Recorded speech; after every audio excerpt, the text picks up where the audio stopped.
अस्सलामुअलैकुम। मेरा आपसे एक सवाल है कि हमें कितनी ज़मीन चाहिए अपनी ज़िंदगी में अच्छी ज़िंदगी गुजारने के लिए। यानी कितने घर आपके पास होने चाहिए कि आप एक अच्छी ज़िंदगी गुजारोगे, और आखिर में हमें कितनी ज़मीन मिलती है। आज ये चैप्टर पढ़कर आपको बात समझ में आ जाएगी। How much land does a man need bye Leo Tolstoy. ठीक है, टॉल्स्टॉय। अब देखो, कभी कभार ना हम लोग बहुत लालच करते हैं कि यार काश मेरे पास जो है वो 2 घर हों, 3 घर हों, या मेरे पास इतनी लंबी बिल्डिंग हो। तो आज का चैप्टर पढ़ लो, सारे डाउट और चीज़ें क्लियर हो जाएंगी। सही है। मेरा आपसे एक सवाल है जो कि मैंने कर लिया है कि कितनी ज़मीनें हमारे पास होने चाहिए, या आपको क्या लगता है आप अपनी ज़िंदगी में कितने घर खरीदोगे, ये कमेंट सेक्शन में ज़रूर बताना। ठीक है। और लालच बुरी बला है, ये आपको समझ में आ जाएगा इस चैप्टर को पढ़ के कि लालच बुरी बला है। चलो स्टार्ट करते हैं। कहानी में ज़्यादा किरदार नहीं है, ठीक है। एक ही मेन हमारा कैरेक्टर है जिसका नाम है पाहोम। ठीक है, यही हमारा मेन कैरेक्टर, और पूरी की पूरी कहानी इसी के इर्द गिर्द घूमेगी। मगर आखिर में आपको बहुत अच्छी तरह बात समझ आएगी, तो मैं पढ़ूंगा भी और एक्सप्लेन भी करूंगा। चलो स्टार्ट करते हैं। There once was a peasant named Pahom who worked hard and honestly for his family. He had worked harder and managed to buy land of 40 acres, but he was not satisfied with it. ये बात याद रखना, वो satisfy नहीं है अपनी ज़मीन से। He found his crops, grass and the land not much different than any others land owner. देखो, एक हमारे पास किसान है जिसका नाम है पाहोम। ये एक ईमानदार और मेहनती इंसान है। किसान आपको पता है ना क्या करते हैं, तो किसान के बारे में ज़्यादा मुझे बताने की ज़रूरत नहीं है। ये एक ईमानदार और मेहनती किसान है जो कि अपनी फैमिली के लिए काम करता है, और अपनी फैमिली के लिए ये ज़मीन ख़रीदता है, यानी अपने लिए, अपनी फैमिली के लिए। कितनी? 40 एकर्स। एकर्स आप हिसाब लगा सकते हो कि कितना बड़ा हिस्सा होता है, लेकिन बहुत बड़ा हिस्सा होता है। सही है। तो ज़मीन ख़रीदता है, मेहनत करता है, मगर एक मसला है यार, उसको सेटिस्फेक्शन नहीं मिलती। वो सोचता है यार मेरे पास और ज़मीन होनी चाहिए, मेरे पास और जायदादें होनी चाहिए। अभी जितनी ज़मीन और जितनी जायदाद मेरे पास है वो कम है। अक्सर आपने लोगों को कहते हुए सुना होगा उनके पास गाड़ी होती है, बंगला होता है, मगर वो कहते हैं यार मेरे पास सिविक है, मेरे पास ना सिविक नहीं ऑडी होनी चाहिए, मर्सिडीज़ होनी चाहिए। तो इंसान में जो लालच है ना वो ख़त्म नहीं होती, वो चलती रहती है। तो इधर भी पाहोम के साथ भी ऐसा ही है, और यही लालच इसके लिए जो है वो आगे जाके मसला खड़ेगी। अब वो क्या मसला देखते हैं। Then one day Pahom heard from a man passing by his house about the land beyond the Volga. एक दिन क्या होता है, एक आदमी गुजर रहा होता है इसके घर के बाहर से। अच्छा, अभी मैं पेज नंबर पे लिख देता हूँ कि हम कौन से पेज नंबर पे चल रहे हैं। तो हम पेज नंबर 120 को पढ़ लें। ये मैं लिखता रहूँगा ताकि आपको बात समझ में आए।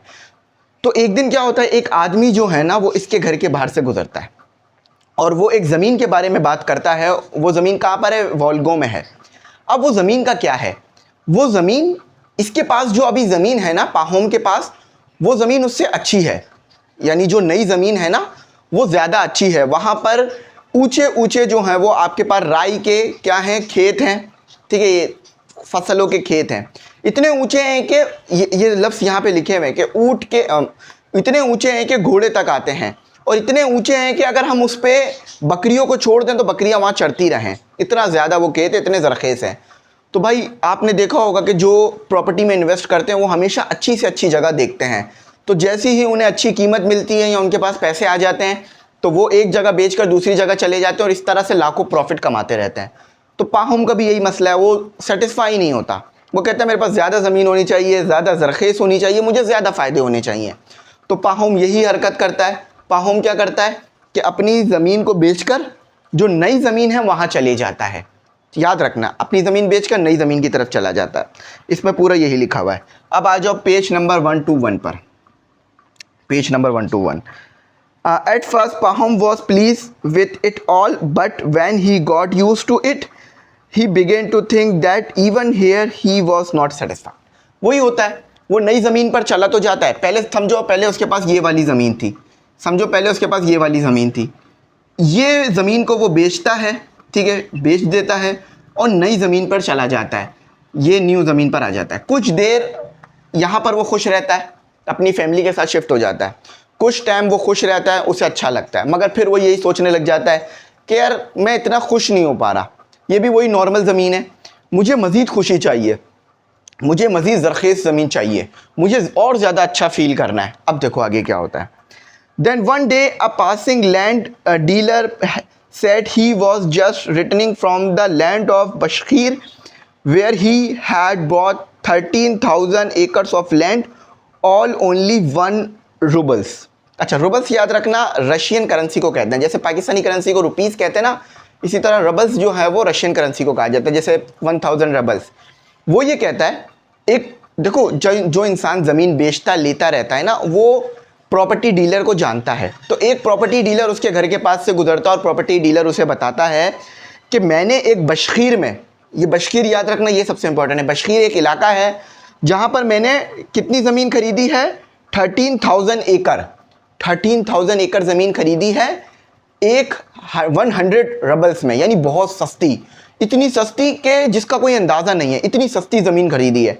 अब फॉर एग्जांपल मैं बोलूँ आपको कि मैं आपको 50,000 में एक बंगला दिला रहा हूँ, तो आप बोलोगे सही है सर, मैं फ़ौरन 50,000 जमा कर कर आपको पैसे दे रहा हूँ, आप मुझे बंगला दिलाओ, है ना, यही करोगे ना। इसी तरह इसके साथ भी हुआ, पाहोम के साथ। जैसे ये सुनता है कि यार इतनी सस्ती ज़मीन, ये कैसे हो गया, मेरी तो इतनी महंगी ज़मीन है और मैंने जो बेची वो भी इतनी महंगी, और इतनी बड़ी ज़मीन और इतनी अच्छी ज़मीन, इतनी ज़रख़ेज़, इतनी लहराती खेत वाली ज़मीन इतने सस्ते में कैसे मिल गई। तो इसके दिमाग में ये चीज़ आती है कि ये हो कैसे गया। अब आगे सुनो, याद रखना ज़मीन कितने में खरीदी है, 100 रबल्स में, और 13,000 एकड़ है। Make friend with the chief, he said I gave away about 100 roubles worth of dressing crown and carpet beside a case of tea. अच्छा, अब वो बताता है मैंने ज़मीन खरीदी कैसे, मैंने करा क्या। वो कहता है कि सरदार हैं बशखीस में, कुछ सरदार हैं, यानी कुछ लोग हैं उनके सरदार हैं, तो बशखीस में मैंने उन लोगों को, सरदारों को एक तरह से जो है वो इनाम दिया, तोहफे दिए। भाई लोग तोहफे क्यों देते हैं, ताकि आपके काम होने लग जाए, लोगों की आपसे मोहब्बत बढ़ जाए और वो आपके काम कर दें। तो मैंने क्या किया, मैंने तोहफे दिए, कारपेट दिया, चाय के वो दिए, पैकेट दिए, और मुख्तलिफ कपड़े दिए, किनको, सरदारों को, ताकि सरदार जो अपनी ज़मीन है वो सस्ते में हमें बेच दें। तो ये चीज़ सुनकर इसका भी दिमाग खनक गया कि यार ऐसा भी पॉसिबल है। अब आगे चलो। They are now brought Pahom out there. I can get more than 10 times so much land as I have now। तो पाहोम को जब ये बात पता चलती है कि यार इतने सस्ते में इतनी ज़्यादा ज़मीन मिल रही है, और साथ ही साथ जस्ट तोहफे देने और एक 100 रबल्स देने, और इतनी बड़ी ज़मीन मिल रही है, और इतनी ज़्यादा ज़मीन है, 10 गुना ज़्यादा ज़मीन है जो उसे मिल सकती है, जो अभी उसके पास है। फॉर एग्जाम्पल समझो उसके पास ये वाली ज़मीन है, लेकिन बशखीर में उसे 10 गुना ज़्यादा बड़ी ज़मीन मिल सकती है, वो भी इतने सस्ते में। तो इसका दिमाग भी ख़राब हो जाता है, लालच आ जाती है कि भाई जब मुझे इतनी बड़ी ज़मीन मिल सकती है तो मैं ऐसा मौका क्यों गंवा रहा हूँ। फॉर एग्जांपल आप अपने घर वालों को बोलो कि मुझे जो है वो 1,000 रुपये में बंगला मिल रहा है, पहले तो आपके घर वाले पे भरोसा नहीं करेंगे, लेकिन अगर कर लिया कि 1,000 रुपये में बंगला मिल रहा है तो आपके घर वाले बोलेंगे चलो चलो फ़ौरन चलो लेने के लिए, इस ऑफ़र को हाथ से नहीं जाने देते हैं। 1,000 रुपये में बंगला, वो भी डिफेंस में, हाँ क्या पता डॉलर या यूरो, बल्कि इतने में भी नहीं मिलेगा। अच्छा चलो। As soon as they saw Pahom they came out of their tent and, अच्छा सॉरी मैं ऊपर की तरफ चला गया। अच्छा, अब पाहोम क्या करता है, पाहोम जो है वो अपने नौकर को लेता है, ठीक है, ये बात यहीं पे मेंशन है, सॉरी चीज़ें, वो अपने नौकर को लेता है पाहोम, और अपने घर वालों को जो उसके घर में अभी रह रहे हैं, जो इस ज़मीन पे रह रहे हैं, उनको देखभाल करने के लिए जो है इधर छोड़कर चला जाता है, यानी अपने घर वालों को छोड़ देता है और वो बशखीस की तरफ चला जाता है ताकि उसको भी इतनी अच्छी ज़मीन मिल जाए, ठीक है। तो वो रास्ते में क्या अपने नौकर को लेता है रास्ते में, और अपनी कार्ट, यानी समझ लो गाड़ी होती है उसके पास, कार्ट मतलब घोड़ा गाड़ी कह लो, तो वो क्या करता है रास्ते से कारपेट ख़रीदता है, चाय के पैकेट ख़रीदता है, और पाहोम जो है वो बशखीस की तरफ जाता है ताकि सरदारों को तोहफा दे। अच्छा, अब देखो आगे क्या होता है। As soon as they saw Pahom they came out of their tent and gathered around their visitor. अच्छा, जैसे ही बशखीस के लोग देखते हैं कि कोई आदमी, कोई अजनबी आ रहा है, तो वो सब अपने टेंटों से बाहर निकल आते हैं, क्योंकि देखो वो पाहोम बशखीस की तरफ जा रहा है ताकि ज़मीन खरीद सके, ज़मीन हासिल कर सके 100 रेबल्स में। तो जैसे ही बशखीस के लोग देखते हैं कि कोई इंसान आ रहा है जो कि पाहोम है, तो वो उसके इर्द गिर्द जमा हो जाते हैं। पाहोम क्या करता है, उनसे अच्छी तरह बात करता है, अपनी गाड़ी से गिफ्ट निकालता है, उन सब में बांटता है और उनसे कहता है कि मुझे ज़मीन चाहिए। जैसे ही वो ये कहता है तो पाहोम के लोग कहते हैं कि आप हमारे सरदार के पास चलो, हमारे सरदार जो हैं वो ज़मीन की बात करेंगे, क्योंकि बड़े फैसले छोटे लोग नहीं करते, अक्सर सरदार वगैरह इस तरह के लोग करते हैं, बड़े आदमी करते हैं। अच्छा, अब देखो होता क्या है, विथ मटन टू, अब हम आ गए हैं पेज नंबर 122 पे। With mutton to eat, Pahom took present out of his cart and distribute them and told them he had come about some land। तो यही होता है कि वो जो बशखीस के लोग होते हैं पाहोम को खाना खिलाते हैं, मटन खिलाते हैं यानी बकरे का गोश्त खिलाते हैं और उसको बहुत अच्छी मेहमान नवाजी करते हैं। पाहोम भी उनको गिफ्ट देता है। फिर ज़मीन के बारे में पाहोम बात करता है तो वो उसको सरदार के पास ले जाते हैं। अच्छा, the chief listen for the while and said well let it to be so, choose whatever piece of land you like. अच्छा, जब सरदार पाहोम की बात सुनता है तो वो कहता है ठीक है, जो तुम इतने अच्छे इंसान हो, जो भी ज़मीन तुम्हें चाहिए हमारी ले लो, ठीक है, जो भी तुम्हें ज़मीन का टुकड़ा पसंद आए, जो भी हमारी ज़मीन का हिस्सा पसंद आए वो तुम्हारा, मगर एक यहाँ पर शर्त है, समझना। अब ये शर्त ही साली इंपॉर्टेंट है, ये शर्त ही साली बोल रहा हूँ, ये शर्त ही असल इंपॉर्टेंट है, ठीक है, सारी बोल रहा था, ये शर्त ही सारी इंपॉर्टेंट है, वो गलती से सारी की जगह साली हो गया, ठीक है। We have plenty of it, over price always the same, 1000 roubles. वो कहता है जितनी ज़मीन चाहिए ले लो। क्या कहता है, जितनी ज़मीन चाहिए ले लो, मगर 100 रबल्स में। आप बोलोगे सर ये कैसे हो सकता है, दुनिया में कहीं भी ऐसा उसूल नहीं है कि जितनी ज़मीन चाहे ले लो सिर्फ 100 रबल्स में मिलेगी। ज़मीन का हिसाब तो ऐसे होता है ना, जैसे जैसे ज़मीन बढ़ती जाएगी उसकी प्राइस बढ़ती जाएगी। फॉर एग्जाम्पल, अभी आप 2 कमरे के घर में रह रहे हो जिसकी कीमत 50 लाख है, अगर आप 4 कमरों के घर में जाओगे तो उसकी कीमत 70-80 लाख हो जाएगी या 1 करोड़ हो जाएगी। ऐसा ही होता है ना, कहीं भी ऐसा तो नहीं है ना कि 2 कमरे लो या 50 कमरे लो, प्राइस सेम रहेगी। सही है, यह बात आप सब जानते हो, ठीक है। तो we do not know to, अच्छा अब देखो क्या कहते हैं यहाँ, ये समझना। अ डे, मैं पढ़ देता, our price it always the same 1000 rebels.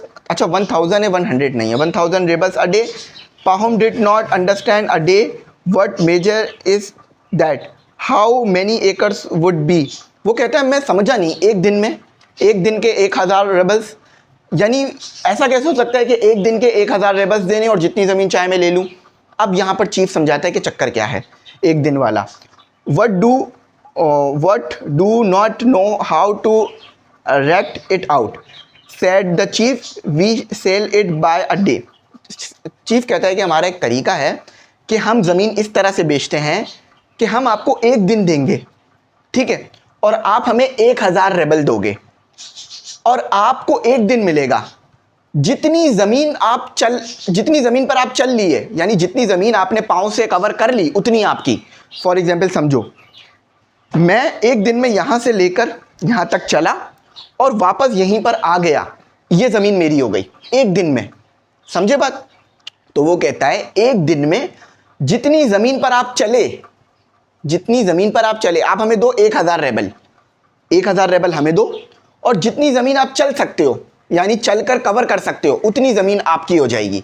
ये वर्ड याद रखना, चलना है, चलकर कवर करना है। तो जितनी ज़मीन, फॉर एग्जांपल देखो, फॉर एग्जांपल एक दिन में आप इतनी ज़मीन पर चले, ये आपकी, ये आपको 1000 रेबल में मिलेगी। एक दिन में आप इतनी ज़मीन पर चले तो भी आपको ये 1000 रेबल में मिलेगी।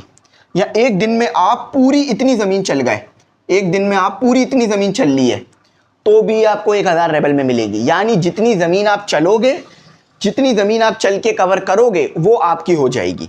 ये बताया है चीफ ने, यही चीज़ यहाँ लिखी हुई है। But it in a day you can get around a large tract of land, he said. The chief laughed, it will be yours, said he. There is one condition, if you don't return on the same day to the spot whence you start, your money is lost। अच्छा एक बात याद रखना, अगर आप यहाँ से चल रहे हो तो पूरे दिन में आपने यहीं से चलकर यहाँ पर आना है।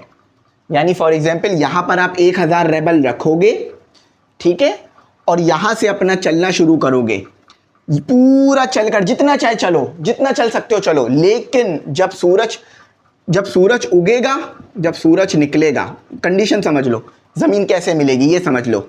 1000 रेबल आप यहाँ पे रखोगे इस जगह पर, यहाँ से आप चलना शुरू करोगे। ये आपका स्टार्टिंग पॉइंट है, स्टार्टिंग पॉइंट है ये आपका, ठीक है। आप यहाँ से चलना शुरू करोगे, जहाँ से चाहो वो आपकी मर्जी, जौन सा भी स्पॉट आप चुनना चाहो, यहाँ से आप चलना शुरू करोगे, सही है। एक दिन होगा आपके पास, यानी सूरज निकलने तक का टाइम। पहले घड़ी नहीं हुआ करती थी, इसी तरह टाइम देखा जाता था सूरज के जरिए से। सूरज जैसे ही निकलेगा आपका टाइम जो है वो शुरू हो जाएगा। पूरा दिन आपके पास है, जितना चाहे चलो, जितनी चाहे ज़मीन कवर करो, चाहे आप इतनी सी ज़मीन कवर करो या पूरी इतनी करो, जितनी चाहे ज़मीन ले लो। मगर शर्त यह है कि आपने रात होने से पहले यहाँ पर आना है। अगर रात होने तक आप यहाँ पर पहुँचे तो आपके पैसे भी चले जाएंगे, ज़मीन भी नहीं मिलेगी। बात समझ रहे हो? अगर रात हो गई, यहाँ से चले और रात हो गई यहीं तक पहुँच सके, सूरज की रोशनी ख़त्म हो गई, यहीं तक पहुँचे, तो आपको कुछ नहीं मिलेगा। आपको यहीं पर चलने, यहाँ से चलना है और यहीं वापस आना है, तो ही आपको मिलेगा, वरना आपको कुछ नहीं मिलेगा। बात समझ आ गई? कंडीशन ये है चीफ की, ठीक है। ये याद रखना क्योंकि ये भूल जाते हैं बच्चे। तो यहाँ से आपने चलना है, यहीं पर आना है, तो पूरी ज़मीन आपको मिलेगी। अगर आप यहाँ से चले, यहाँ पे रुक गए, तो कुछ भी नहीं मिलेगा, पैसे भी चले जाएंगे। ये एक समझ लो जुआ था एक तरह से। अच्छा, स्टार्ट। अब अगर हैं हम पेज नंबर 1 2 3 पर, 1 2 3 पर आ गए। Start from all the land you cover will be yours, Pahom was dilated.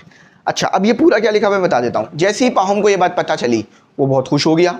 वो कह रहा है यार मैं तो बहुत कई किलोमीटर चल लूँगा, तो क्या कई किलोमीटर, कई एकड़ ज़मीन मेरी हो जाएगी। तो उसको लालच आ गई पाहुम को, ठीक है। अच्छा, अब देखो, it was decided to start early next morning. Bashkirs gave Pahom feathered bed to sleep on, and they disappeared for the night, promising to assemble the next morning at daybreak. Pahom, अब होता क्या है, वो बोलते हैं हम ये चीज़ अगले दिन से शुरू करेंगे। आप सोचोगे शायद पाहुम को लूट वगैरह लिया होगा, ऐसा कुछ नहीं किया, उसको किसी ने नहीं लूटा। जो बात थी वही हुई है, जो एग्रीमेंट था वही हुआ है। तो उन्होंने कहा पाहुम को आप अभी सो जाओ, जितना चाहे आराम कर लो, हम सुबह सब मिलेंगे और आप अपनी मर्ज़ी से ज़मीन डिसाइड करना और चलना शुरू करना। तो सब सो गए और एक अच्छा बिस्तर दिया पाहुम को सोने के लिए, खाना खिलाया, बिल्कुल पाहुम को अच्छा मौका दिया ताकि पाहुम अच्छी तरह सो ले, रिलैक्स वगैरह हो जाए, ठीक है। अच्छा, अब होता क्या है, पाहुम को ना नींद नहीं आती, पाहुम को नींद नहीं आती। अब मैं आपको बोलूं कि यार कल आप ना कल आप जो है वो अपनी मनपसंद जगह पे घूमने जाओगे, या कल आपको जाना है आपके नानी के घर कराची से लाहौर या इस्लामाबाद, आपको रात भर नींद आएगी? नहीं, एक्साइटमेंट होती रहेगी, यार कल कितना मज़ा आएगा, हम लोग ट्रेन में बैठेंगे, प्लेन में बैठेंगे, घूमेंगे फिरेंगे, खाएंगे पिएंगे। तो पाहुम के साथ भी ये हुआ। जब उसको पता चला ना, उसका तो सपना था ज़मीन हासिल करना ज़्यादा से ज़्यादा, कि उसे जब पता चला कल मैं अपनी मर्ज़ी से जितनी ज़मीन चाहे ले सकता हूँ, तो पाहुम को रात भर नींद ही नहीं आई, वो सोया ही नहीं, थका रह गया, ठीक है। और सुबह हो गई, नज़र आ गया कि सुबह होना शुरू हो गई, तो फ़ौरन पाहुम बाहर निकल कर आया। उसने एक और याद रखना, पाहुम जैसे जैसे चलता जाएगा खड्डे खोदता जाएगा, ताकि पता चलता रहे कि ये हिस्सा भी पाहुम ने कवर कर लिया है, ठीक है, ताकि वो ज़मीन उतनी उसको मिल जाए। ये एक पॉइंट मिस हो गया था, ठीक है। आप आगे चलते हैं। See said he all as far as your eye can reach, it's your, you may have any part of it you like. अब क्या होता है कि सुबह हो जाती है, सारे के सारे जमा हो जाते हैं, सरदार भी आ जाता है। सरदार पाहुम को कहता है कि देख लो, जितनी भी ज़मीन नज़र आ रही है ये सब तुम्हारी हो सकती है, बस तुम्हें चलकर ये ज़मीन कवर करनी है और रात होने से पहले वापस यहाँ आना है, ठीक है। Pahom took out his money and put it on the cap. अब सरदार क्या करता है, एक उसके पास कैप होता है, पुराने के दौर में यहाँ पे बना हुआ भी है सरदार, समझ लो एक कैप था। तो सरदार क्या करता है, कैप को रखता है और बोलता है ये है तुम्हारा स्टार्टिंग पॉइंट। कैप को यहाँ पे रख दिया उसने, कह रहा है ये स्टार्टिंग पॉइंट। पाहुम भी करता है, 1000 रबल्स निकालता है, उस कैप के अंदर डाल देता है। अच्छा, उसके साथ याद रखना नौकर भी है पाहुम के साथ और एक कार्ड भी है। तो उसको कुछ भी ले जाना नहीं है, सिर्फ अपने पैदल चलना है। इस तरह तो फिर उसको घोड़ा दे देते हैं, वो जितना चाहे घोड़ा चले, घोड़ा थोड़ी ना थकेगा। तो पाहुम पैदल चलेगा, खुद चलेगा, और उसके पास कुल्हाड़ी है। तो पाहुम क्या करता है, ब्रेड अपने पास रखता है, कुल्हाड़ी अपने पास रखता है और चलना शुरू करता है। आगे आ जाओ।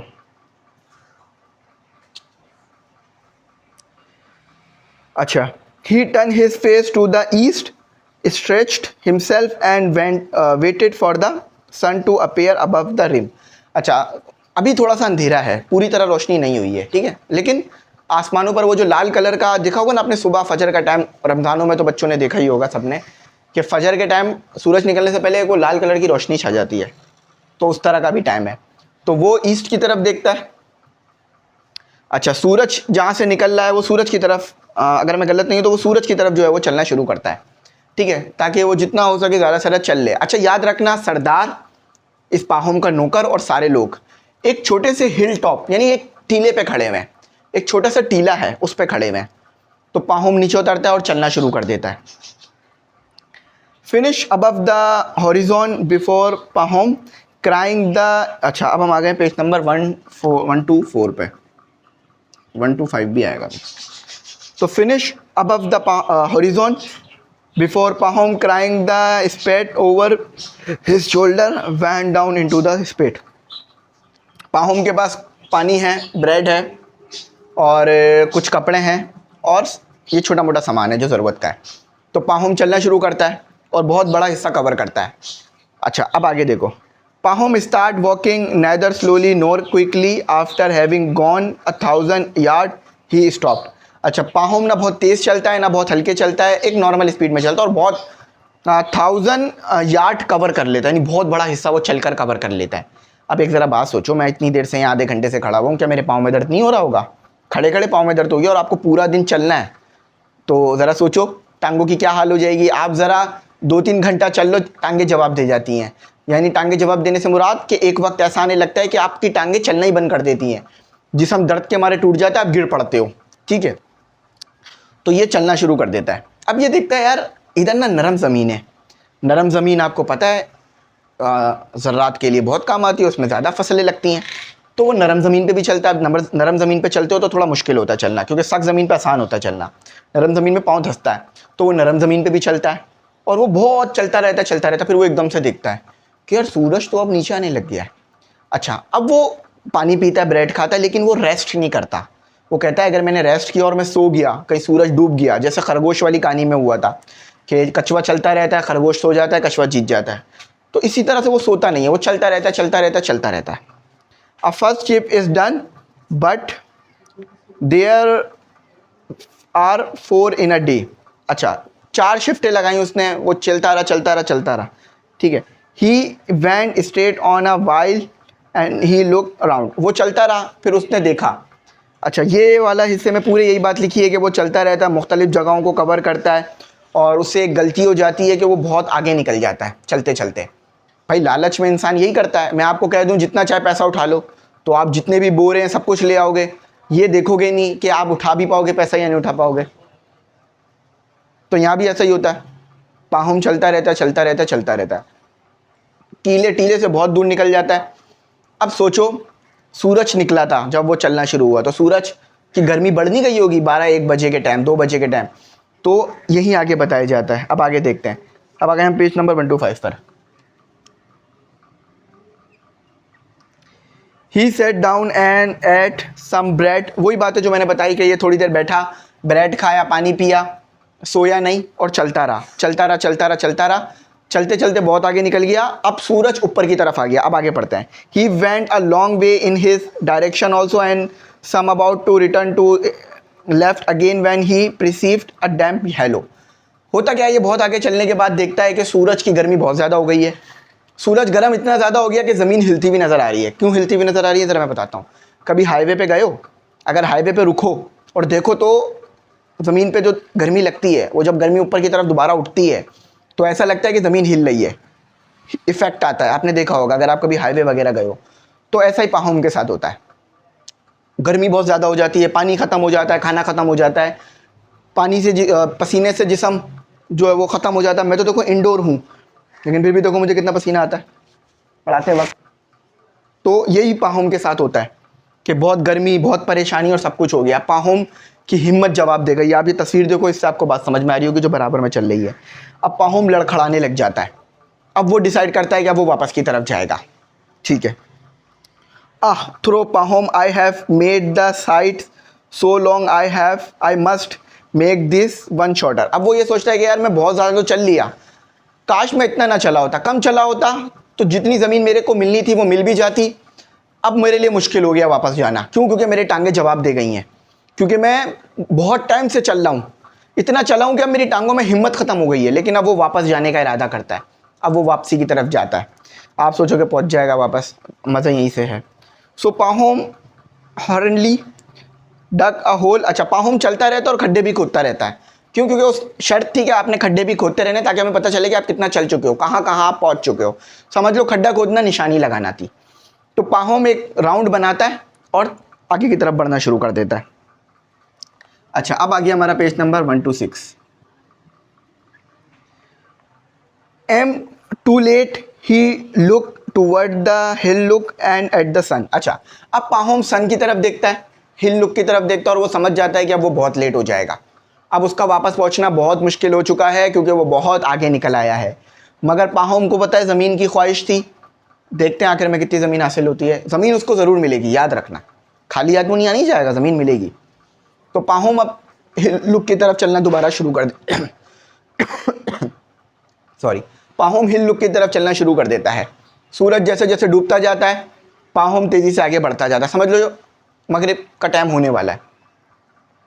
अच्छा, what shall I do he thought again, I have grasped too much what I fool. अच्छा, वो सोचता है मैं बड़ा पागल हूँ, मैं इतना ज़्यादा चल लिया, पर मैंने ये सोचा नहीं कि मैं वापस जा सकूँगा या नहीं। लालच ने उसको पागल कर दिया। अगर वो लालच नहीं करता तो वो अंदाज़ा लगा देता वो कितना हिस्सा उसको चलना है और कितना हिस्सा उसको वापस जाना है, ताकि उसकी टांगें भी जवाब ना दें, वो चल सके। अब उसकी ऐसी हालत हो गई कि वो चल भी नहीं पा रहा, अब वो गिर जाता है। ठीक है, अभी आगे पढ़ो, इसको पढ़ते हैं आगे। The sun was close to the rim and cloaked in mist. अच्छा, अब सन बहुत करीब है डूबने के, यानी सूरज बस डूबने वाला है। वो अपनी टांगों उसकी जवाब दे गई हैं। अब सब उसको खड़े होके देख रहे हैं। जो टीले पे खड़े हुए थे लोग, वो सब उसको देख रहे हैं। वो जो सरदार था वो भी देख रहा है। ठीक है, तो पाहोम हिम्मत नहीं हारता, पाहोम चलता रहता। अब वो जब पहुंचता है टीले के नीचे, समझो टीले के नीचे पहुंचता है, समझो ये है टीला और ये है हमारा पाहोम। अब पाहोम को ऐसा लगता है कि अंधेरा हो चुका है, लेकिन सूरज अभी भी थोड़ा सा ऊपर है, और जो टीले पे लोग खड़े हुए हैं उनको सूरज नज़र आ रहा है। पाहोम को चढ़कर टीले के ऊपर जाना है, तो पाहोम फिर भी चलना शुरू करता है, और उसके जो कपड़े हैं ना, पसीने से उसके जिस्म से चिपक जाते हैं। आपने देखा होगा ना, अक्सर लोगों के कपड़े चिपक जाते हैं। पानी खाना सब कुछ खत्म हो गया, टांगे जवाब दे गई हैं, वो चल नहीं पा रहा, रेंग रहा है। रेंग कर वो चलता है और टोपी को हाथ लगा लेता है। आप बोलोगे सर ज़मीन तो उसकी हो गई, अब यही असल कहानी है। चलो, अब मैं डायरेक्ट ये सब कुछ यही लिखा हुआ है, इसको स्किप करता हूँ, 1 to 7 पर आता हूँ। From below the sun seem to have set they on the hill look could still see it. तो वही बात बोल रहे हैं कि अगर हम हिल लुक से देखें, यानी ऊपर चढ़ के देखें, तो सन अभी भी ऊपर है। तो पाहोम अपनी शर्त को पूरा कर लेता है। पाहोम अपने हाथ से उस टोपी को छू लेता है, यानी समझ लो कि यहाँ से पाहोम चलता है, पूरा घूम घूम कर यहाँ पर आ जाता है। सरदार पहले पाहोम को देख के हंस रहा होता है, फिर जैसे ही पाहोम टोपी पे हाथ लगा लेता है, सारी ज़मीन उसकी हो जाती है। ठीक है, और सरदार बोलता है कि यार क्या ही समझदार और क्या ही मेहनती इंसान है। आप बोलोगे सर बड़ी हैप्पी एंडिंग थी कि पाहोम को सारी ज़मीन मिल गई, पाहोम बड़ा खुश हुआ होगा, और पाहोम के पास जो है वो सारी ज़मीन आ गई होगी। एक बात बताओ, जब आप पूरा दिन चलोगे तो आपकी टांगे आपके साथ रहेंगी? नहीं, आपकी टांगे जवाब दे जाएंगी, नसें फट जाएंगी, आप ख़त्म हो जाओगे, पूरा दिन नहीं चला जा सकता। ठीक है, तो यहाँ पाहोम के साथ भी यही होता है। वो गिर जाता है टोपी के ऊपर, उसका नौकर आके उसे उठाता है, उसके मुंह से खून की उल्टी आती है, वो खून की उल्टी करता है और वहीं पर दम तोड़ देता है। कुछ भी नहीं मिला पाहोम को, पाहोम अपनी ज़िंदगी गंवा चुका है। क्यों? क्योंकि उसने लालच करी। वो इतना चला कि उसकी टांगें जवाब दे गईं, उसके जिस्म में चीज़ें, उसकी नसें फट गईं अंदर ही अंदर। और जब वो टोपी पे आके उसने हाथ रखा, टोपी पे हाथ तो रख दिया, ज़मीन तो उसको मिल गई, लेकिन उसकी जान चली गई। वो मर चुका था, उसको ख़त्म हो चुका था। अब सुनो क्या हुआ है आगे, आखिरी लाइन पढ़ता हूँ। His servant pick up the spade and dug a grave long enough for Pahom to lie in and burnt him in it 6 feet from his head to his heels was all he needed. उसको कितनी ज़मीन मिली? 6 feet की, जो उसकी height की थी। 6 feet की ज़मीन कैसे कि उस जब वो मर गया उसने खून की उल्टी कर दी, उसके नौकर ने उसे उठाया, उसकी हाइट के मुताबिक कब्र खोदी। वो कब्र कितनी थी? 6 फीट की कब्र थी। और उस 6 फीट की कब्र में उसको दफनाया और उस पर मट्टी डाल दी। तो पाहूम को जो ज़मीन मिली सिर्फ उतनी ही मिली जितनी में वो दफन हो सकता था, जितनी हर मुसलमान को मरने के बाद मिलती है, जो उसकी अपनी ज़मीन होती है। कितना भी गरीब हो, कब्र में इंसान को दफनाया जाता है जो उसकी अपनी कब्र और उसकी अपनी ज़मीन होती है। पाहूम के साथ भी ऐसा ही हुआ। उसको कुछ भी नहीं मिला, उसको कोई ज़मीन नहीं मिली, उसके घर बार पीछे छूट गया। लालच ने उसको मार दिया, लालच ने उसको ख़त्म कर दिया। मैं ये नहीं कह रहा कि घर नहीं बनाना चाहिए, घर नहीं ख़रीदना चाहिए, बिल्कुल ख़रीदना चाहिए। घर बनाना हर पाकिस्तानी, हर मुसलमान का हक़ है, मगर ऐसा लालच नहीं करना चाहिए कि यार एक घर बन गया मैं दूसरा बनाऊंगा, तीसरा बनाऊंगा, चौथा, पांचवा, छठा, सातवां, उसके लिए अपनी ज़िंदगी बर्बाद कर दो। घर उतना बनाना चाहिए जिसमें आप रह सको, सुकून से आपके प्यारे रह सकें, उसमें सुकून हो, चैन हो, आराम हो। लालच नहीं करनी चाहिए। लालच किसी भी चीज़ में करोगे मौत की तरफ ले जाएगी। अब तक इस बुक में 3 लोगों की जानें जा चुकी हैं, जिसमें एक हमारा था सबसे पहले डिवोटेड फ्रेंड में हैंस, उसके बाद द इकुरस जो कि हमारे पास जो है वो इकुरस एंड डिडुलस वाले में था, और how much land does a man need, Pahom ये था। ज़िंदगी में लालच कभी नहीं करना, ज़िंदगी में कभी किसी को नुकसान ना पहुंचाना। बशकीस के जो लोग थे उन्होंने भी गलत किया, उन्हें भी पता था कि ये लालची इंसान है, वो अपनी जान गंवा देगा, और ऐसा ही हुआ। लेकिन उन्होंने एक मुआहदा किया था, ना पैसा मिला, पाहोम को कुछ भी नहीं मिला, जान चली गई, और अपने नौकर के हाथों ही वो दफन हुआ। तो समझ में आई बात, लालच नहीं करना चाहिए। लालच बुरी बला है, और हमेशा से ही बुरी बला थी, है और बुरी बला रहेगी। आई होप मेरी बात समझ में आई हो। यहीं तक रखते हैं। Thanks for watching. अल्लाह हाफिज़। कीमती दुआओं में ज़रूर याद रखना।